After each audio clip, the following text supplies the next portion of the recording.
ప్రస్తుతం ఇరాన్లో అశాంతి మరియు ఆందోళనకరమైన పరిస్థితులు నెలకొని ఉన్నాయి.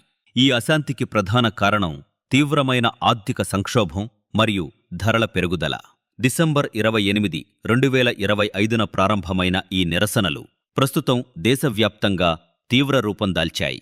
పెరుగుతున్న ద్రవ్యోల్బణం, నిరుద్యోగం, దిగజారుతున్న జీవన ప్రమాణాలు మరియు రాజకీయ సవాళ్లు పరిపాలనను బాగా బలహీనపరిచాయి. అక్కడ జరుగుతున్న నిరసనలు ఇరాన్ను కుదిపేస్తుండగా మధ్యప్రాచ్యంలో భౌగోళిక రాజకీయ ఉద్రిక్తతలు మళ్లీ పెరుగుతున్నాయి. వెనిజులాలో అమెరికా తీసుకున్న చర్యల పరిస్థితులకు ఇరాన్లోని ప్రస్తుత సంక్షుభిత స్థితికి ఎటువంటి తేడా లేదని రాజకీయ విశ్లేషకులంటున్నారు. ఈ నేపథ్యంలో అమెరికా ఇరాన్కు వ్యతిరేకంగా ఇదే తరహా వ్యూహాన్ని ప్రయత్నించే అవకాశం ఉందని వారు చెబుతున్నారు. అదే సమయంలో ఇరాన్లో అమెరికా లేదా ఇజ్రాయెల్ యొక్క ప్రత్యక్ష సైనిక జోక్యానికి అవకాశం తక్కువగా ఉందని కొందరు విశ్లేషకులంటున్నారు. అనేక ఇరాన్ నగరాల్లో జరుగుతున్న నిరసనలకు కారణం తీవ్రమైన ఆర్థిక నైరాశ్యం, పెరుగుతున్న ద్రవ్యోల్బణం, నిరుద్యోగం మరియు దిగజారుతున్న జీవన ప్రమాణాలు. ఈ సంఘటనలు అమెరికా మరియు ఇజ్రాయెల్ నుండి తీవ్ర ప్రతిస్పందనలను రేకెత్తించాయి. అమెరికా అధ్యక్షుడు డొనాల్డ్ ట్రంప్ పౌరులపై కాల్పులు జరపవద్దని ఇరాన్ ప్రభుత్వాన్ని హెచ్చరించారు. అంతేకాకుండా నిరసన చేస్తున్న పౌరులు చంపబడితే అమెరికా ప్రతీకారం తీర్చుకుంటుందని ఆయన చెప్పడం చాలా కీలకమైనదిగా పరిగణించబడుతోంది. ఇరాన్ అత్యున్నత నాయకుడు అయతుల్లా అలీ ఖమేనీ ఈ నిరసనలు విదేశీ కుట్రల ఫలితమని పేర్కొన్నారు. ఇరాన్ అంతర్గత సమస్యలను ఉపయోగించుకుని దేశాన్ని అస్థిరపరచడానికి విదేశీ శక్తులు ప్రయత్నిస్తున్నాయని వారు ఆరోపిస్తున్నారు. కొన్నేళ్లుగా అమెరికా విధించిన ఆంక్షలు ఇరాన్ను తీవ్ర ఆర్థిక ఒత్తిడికి గురిచేశాయి. ఇరాన్ రియాల్ దారుణంగా పడిపోయింది. $1కు సుమారు 42,000 రియాల్ స్థాయికి చేరుకుందని వార్తలు చెబుతున్నాయి. ఆహార పదార్థాల ధరలు విపరీతంగా పెరిగాయి. ఉద్యోగావకాశాలు తగ్గిపోయాయి. ప్రభుత్వంపై ప్రజల నమ్మకం సన్నగిల్లింది. ఈ సవాళ్లు ఉన్నప్పటికీ ఇరాన్ ఇస్లామిక్ రిపబ్లిక్ యొక్క అధికార పట్టు బలంగానే ఉంది. ఇరాన్ రక్షణ కవచంగా భావించే ఇస్లామిక్ రెవల్యూషనరీ గార్డ్ కార్ప్స్ విశ్వాసపాత్రంగా మరియు సమర్థవంతంగా ఉంది. ఇది అక్కడ ఆకస్మిక పాలనా పతనాన్ని కలిగించలేనంత బలంగా ఉందని చెప్పబడుతోంది. అమెరికా అధ్యక్షుడు ట్రంప్ యొక్క ఆవేశపూరిత ప్రసంగాలు హెచ్చరికను రేకెత్తించాయి. ట్రంప్ నిరసన చేస్తున్న ప్రజలను చంపవద్దు అని ఇరాన్ను బహిరంగంగా హెచ్చరించారు.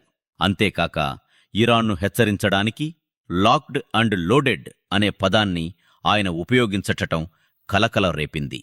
దాని అర్థం తుపాకీలో తూటాలు నింపి ఎప్పుడైనా కాల్చడానికి సిద్ధంగా ఉండటాన్ని సూచిస్తుంది. అంటే ఇరాన్ యొక్క ఒక నిర్దిష్ట ముప్పుకు ప్రతీకారం తీర్చుకోవడానికి అమెరికా దళాలు సిద్ధంగా ఉన్నాయని దీని అర్థం. సాధారణంగా ఇరాన్పై అమెరికా విధానం ఇరాన్పై దండయాత్ర చేయడం కంటే ఆ దేశంపై అన్ని వైపుల నుండి ఒత్తిడి తేవడం మరియు బెదిరించడమే అని నిపుణులు అంటున్నారు. ఆర్థికాంక్షలు విధించడం, ఇతర దేశాల నుండి వేరు చేయడం, సైబర్ చర్యలు మరియు రహస్య ఆపరేషన్లు అమెరికా ఆయుధాలుగా ఉన్నాయి. దీనికి ప్రధాన కారణం ఇరాన్పై ప్రత్యక్ష సైనిక దాడి మొత్తం ప్రాంతాన్ని యుద్ధంలోకి నెట్టివేస్తుంది. ఇది పర్షియన్ గల్ఫ్, ఇరాక్, సిరియా మరియు లెబనాన్లను ప్రభావితం చేస్తుంది.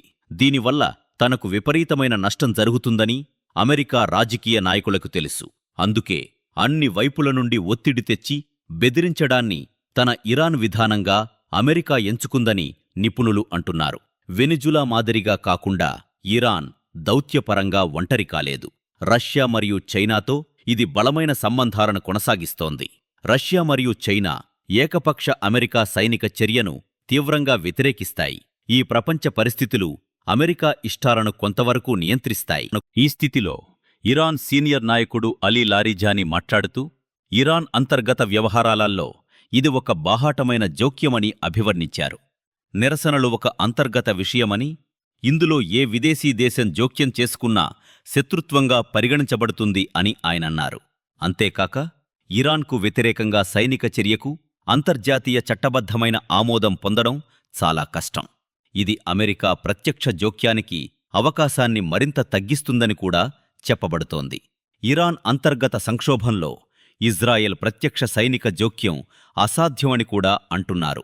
ప్రత్యక్ష సైనిక జోక్యం గాజా నుండి లెబనాన్, సిరియా, ఎర్ర సముద్రం వరకు అనేక మోర్చాల్లో యుద్ధ అలజడిని సృష్టిస్తుంది. ఇది ప్రస్తుత పరిస్థితుల్లో తనకు అనుకూలం కాదని ఇజ్రాయెల్ భావిస్తున్నట్టు చెబుతున్నారు. అందుకే ప్రత్యక్ష ఘర్షణ కంటే అమెరికా నేతృత్వంలోని ఆంక్షలు, గూఢచారి చర్యలు మరియు దౌత్యపరమైన ఒత్తిళ్లను నమ్ముకోవడం ఇజ్రాయెల్ సురక్షితంగా భావిస్తుంది. కాబట్టి ఇరాన్కు వ్యతిరేకంగా ఒక పెద్ద స్థాయి సైనిక చర్యకు అవకాశం తక్కువగానే ఉంది. అయినప్పటికీ ఇరాన్లో నిరసనకారులు చంపబడితే మేము వారిని కాపాడటానికి వస్తాము అని ట్రంప్ హెచ్చరించారు. ఇది అక్కడ పాలన మార్పుకు ఒక సంకేతంగానే చూడబడుతోందని నిపుణులు అనడం